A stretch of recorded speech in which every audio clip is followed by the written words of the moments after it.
এই chain constructor বলতে আমরা বুঝি যে একটা চেইন কানেকশন, ঠিক আছে, যে একটা কনস্ট্রাক্টরের সাথে আর একটা কনস্ট্রাক্টর চেইন কানেকশনের মাধ্যমে যুক্ত থাকবে। তো দেখেন যে a chain constructor is a constructor that calls another constructor in the same class using this, ঠিক আছে।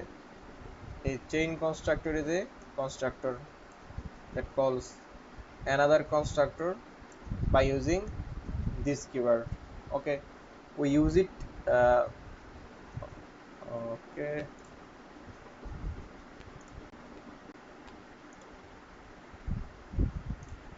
we use it to avoid writing the same initialization code multiple times.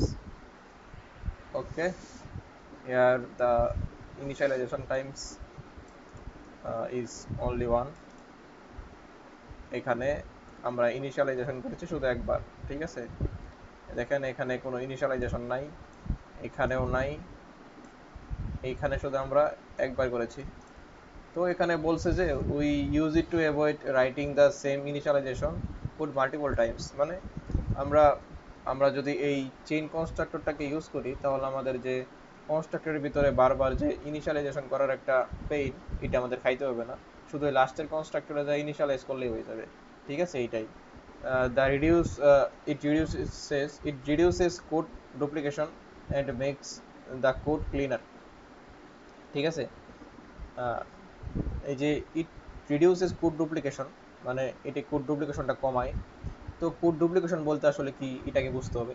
তো আমি যদি এখানে ইনিশিয়ালাইজেশন একবার করি, তা সেই জন্য আমাদের আমাদের অবশ্যই এখানে প্যারামিটার লিখতে হবে।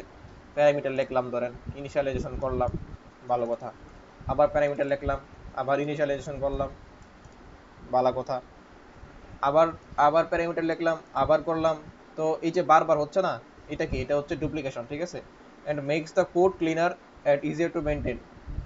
তো এই ডুপ্লিকেশনটা কমায়, এই ডুপ্লিকেশনটা কমলে কি হবে, ইজিয়ার টু মেনটেন হবে, আর দেখতেও ক্লিনার হবে, ভালো লাগবে, ঠিক আছে। আর যদি কোনো ইরোর আসে আপনি আপনারা ওই ইরোটারে খুব সহজে খুঁজে বাই করতে পারবেন, ঠিক আছে। এই হচ্ছে আমাদের যে চেইন কনস্ট্রাক্টর সম্পর্কে একটু ধারণা নিলাম। এখন কোডটা বোঝা শুরু করি। হ্যাঁ, এই কোডটা লিখে লিখে বোঝানো খুব ঝামেলা, ঠিক আছে, কারণ এটার সাথে এটা কানেক্টেড, এটার সাথে এটা কানেক্টেড, সব কিছু পরেরটার সাথে কানেক্টেড। তো লেখা শুরু করলে ওই লিখতে লিখতে বোঝানো যায় না, এই জন্য আমি আগে লিখে রাখছি।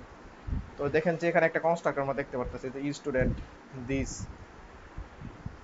এই সব কাইটে দেই, ঠিক আছে, কনসোল রাইট লাইন, তাহলে বুঝতে বেশি সুবিধা হবে।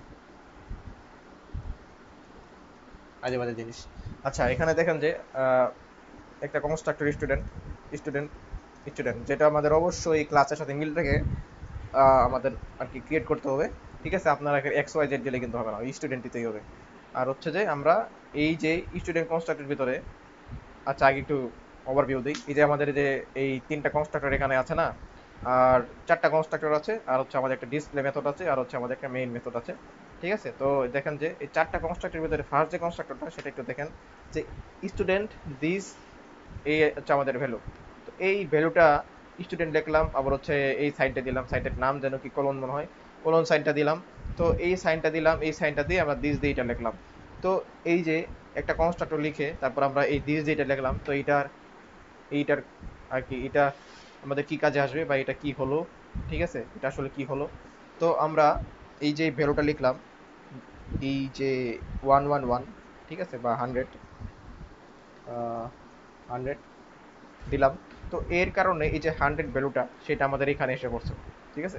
এই 100 ভ্যালুটা আমাদের এই নেক্সট কনস্ট্রাক্টরের যে আইডিতে এসে পড়েছে, ঠিক আছে। এই আবার সেম ভাবে আমরা এই পরের কনস্ট্রাক্টরটার যে আইডি আর রহিম লিখলাম, এই আইডি তে আমাদের কি 100 আগে থেকে আছে, এই যে এখানে 100 আসছে, আর এখানে 100 আগে থেকেই আমাদের স্টোর হয়ে গেছে।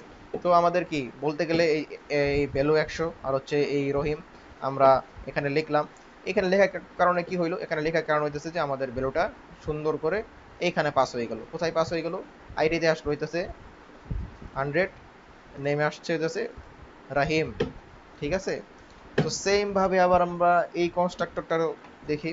তো দেখেন যে এখানে আইডি নেম এর ভিতরে তো আছে এই 100, আর এর ভিতরে আছে রাহিম। তো আমরা যদি আবার লিখি ID this, this the ID name, হ্যাঁ, তো এই আইডি মানে কি 100, এই নেম মানে কি রাহিম, যেটা আমরা আগে এখানে পাস করেছি, ঠিক আছে। আর এই সি শার্প যেটা আমরা আবার নতুন করে পাস করতেছি। তো এই যে ID name and C sharp, তো এটা কোথায় যাবে? এটা যাবে এখানে, আইডি নেম কোর্স, ইজি, ঠিক আছে। তো এখানে আসলো, এখানে আসার পর আমরা জাস্ট লিখে দিলাম ID equal to ID, name equal to name, course equal to course. তো যার কারণে আমাদের যে ভ্যালুটা প্রথমে আসবে এই কোর্সে, দেখেন আগেই ফার্স্টে আসবে এই কোর্সে, আসবে নেমে, আইডিতে, দেন আইডি থেকে যাবে এই আইডিতে, এন্ড এই আইডি থেকে যাবে এইখানে, অ্যান্ড সব শেষে আমাদের এখানে যে প্রিন্ট হয়ে যাবে, ঠিক আছে। এই জাস্ট বললাম আর কি। আর হইতেছে যে আমাদের এই জিনিসটা একটু আমরা এই একটু গল্পের মাধ্যমে থেকে, হ্যাঁ। তো আপনি ধরলেন যে এই একে বললেন যে এই আমাকে এই ভ্যালুটা প্রিন্ট করে দাও। তো সে বলল যে আমার কাছে তো এই ভ্যালু প্রিন্ট মানে নেওয়ার মতো ক্যাপাসিটি আছে, কিন্তু প্রিন্ট করার মতো প্যারামিটার নাই। তো সে বলল যে আমি তাহলে আরেকটা কনস্ট্রাক্টরকে পাস করি, তার কাছে প্যারামিটার আছে। তখন সেইটাকে রিসিভ করলো। তখন সে বলতেছে যে ভাই আমার কাছে তো প্যারামিটারও আছে, কিন্তু এনাফ প্যারামিটার নাই, আমার কাছে আরো প্যারামিটার, আমার আমার আরো প্যারামিটার দরকার। তো আমি আরেকজনকে পাস করতেছি। তো সে পাস করলো একে। তখন এও এক কথায় বলতেছে যে আমার কাছে এনাফ প্যারামিটার নাই। তো সে পাস করলো একে। তো দিন শেষে কি করলো, এই সবগুলোকে প্রিন্ট করে দিল, ঠিক আছে, এরকম। আর হচ্ছে আমরা যদি এটাকে একটু ইনহেরিটেন্সের সাথে রিলেট করি, তাহলে হচ্ছে যে এটা এরকম হয় যে আমরা ইনহেরিটেন্সে যে আমরা একটা ক্লাস থেকে আরেকটা ক্লাসে ভ্যালু নিয়ে আসতাম, আমরা লিখতাম যে আহ, মানে ইনহেরিটেন্সে আমরা কি করতাম যে আমরা প্যারেন্ট ক্লাস থেকে চাইল্ড ক্লাসে ভ্যালুগুলো নিয়ে আসতাম, ঠিক আছে, এই যে এই সাইনটা দিয়ে, এই সাইনটা দিয়ে এখানে একটা ক্লাস, এখানে একটা ক্লাস, ভিতরে এই সাইনটা। তো আমরা প্যারেন্ট ক্লাস থেকে চাইল্ড ক্লাসে ভ্যালুটা আনতাম, ঠিক আছে। ঠিক সেম ভাবে আমরা এই কনস্ট্রাক্টর থেকে এই কনস্ট্রাক্টরের ভ্যালুটা নিয়ে যাচ্ছি, ওই সেম সাইনটা দিয়েই, কোলন সাইনটা দিয়েই, ঠিক আছে, ইনহেরিটেন্সে আমরা যা করছি। তো দেখেন যে ইনহেরিটেন্সে একটা ক্লাস থেকে আরেকটা ক্লাসে ভ্যালু আসা যাওয়া করতো, multiple inheritance, multi level inheritance, অনেক রকমের আছে। তো একটা ক্লাস থেকে আরেকটা ক্লাসে ভ্যালু আসা যাওয়া করতো ইনহেরিটেন্সে। তো এখানে দেখেন একটা কনস্ট্রাক্টর থেকে আরেকটা কনস্ট্রাক্টরের ভ্যালু আসা যাওয়া করতেছে, ঠিক আছে, এই কনস্ট্রাক্টর চেইনিং এর মাধ্যমে। তো এই দিস কিওয়ার্ডটা একটু ওই ইনহেরিটেন্সের বেস কিওয়ার্ডের সাথে একটু রিলেট করি। তো দেখেন যে যদি ওইটা বেস কিওয়ার্ডের সাথে যদি আমরা রিলেট করি, তাহলে হচ্ছে যে আমরা একটু ইজিলি বুঝতে পারবো। দেখেন যে আমরা যখন প্যারেন্ট ক্লাস লিখতাম, তারপরে লিখতাম হচ্ছে চাইল্ড ক্লাস, প্যারেন্ট ক্লাসের পরেই চাইল্ড ক্লাসটা লিখতাম। তো চাইল্ড ক্লাসের ডান পাশে লিখতাম বেস, ঠিক আছে। বেসটা কেন লিখতাম, যে প্যারেন্ট ক্লাসের কনস্ট্রাক্টর থেকে যতগুলো ইনফরমেশন আছে সব আমরা এই চাইল্ড ক্লাসে নিয়ে আসতাম, এবং আমাদের যা যা ইনফরমেশন দরকার ওই প্যারামিটারগুলো বেস ক্লাসে লিখে দিতাম। তো আমার নেম দরকার, আইডি দরকার, আমরা ওই বেস ক্লাসে নেম আইডি লিখতাম, ঠিক আছে। তো সেম ভাবে আমরা এই দিস কিওয়ার্ডে 100 লিখেছি, ওই দিস কিওয়ার্ডে 100 লেখার কারণে ওটা আমাদের এখানে পাস হয়ে গেছে, ঠিক আছে। আমরা এই বেস কিওয়ার্ডের মাধ্যমে ইনফরমেশনটা আনতাম, আর এই দিস কিওয়ার্ডের মাধ্যমে আমরা ইনফরমেশনটা পাস করতেছি, এইটাই আর কিছু না, ঠিক আছে। তো আশা করি বোঝাতে পেরেছি। তো আমি ওই এরপর থেকে একটু বোঝাই যে এটা হচ্ছে আমাদের ডিসপ্লে মেথড, ঠিক আছে। ডিসপ্লে মেথডটার ভিতরে আমরা আইডি নেম কোর্স লিখেছি। তো আমাদের এটা প্রিন্ট হয়ে যাবে, কিন্তু প্রিন্ট করতে হলে আমাদের অবশ্যই এই যে এখানে মেইন মেথডে কিছু কাজ আছে। দেখে যে স্টুডেন্ট এস নিউ স্টুডেন্ট, ঠিক আছে। তো দেখেন যে আমরা স্টুডেন্ট এস এই অবজেক্ট ক্রিয়েট করে ডিসপ্লে মেথড কল করছি। তো এখানে কল করার কারণে সব কল হয়ে গিয়েছে। তো কল হয়ে যাওয়ার কারণে আমাদের কি এটা প্রিন্ট হয়ে গেছে। তো এই এখানেও করতে পারতেন, ডিরেক্টলি এখানেও করা যেত, কিন্তু এর কারণে কিন্তু আমাদের মেইন মেথডটা অনেকটা এই ক্লিনার রয়েছে, ঠিক আছে, আগের থেকে। তো আশা করি বোঝাতে পেরেছি। তো কোডটা খুবই সহজ একটা টপিক আর কি। এমনি শুনতে খুব কমপ্লেক্স মনে হয় যে এটা কি আবার কনস্ট্রাক্টর চেইনিং, কিসের মধ্যে কিসের চেইন আবার, এরকম কিছু হয়, খুব সহজ। এখান থেকে বেলো এখানে, এখান থেকে বেলো এখানে, এখান থেকে বেলো এখানে। তো দিন শেষে এখানে ইনিশিয়ালাইজেশন, দিন শেষে আমাদেরকে প্রিন্ট, ঠিক আছে, মেন মেথড গেটের মাধ্যমে। তো আশা করি বোঝাতে পেরেছি কোডটা।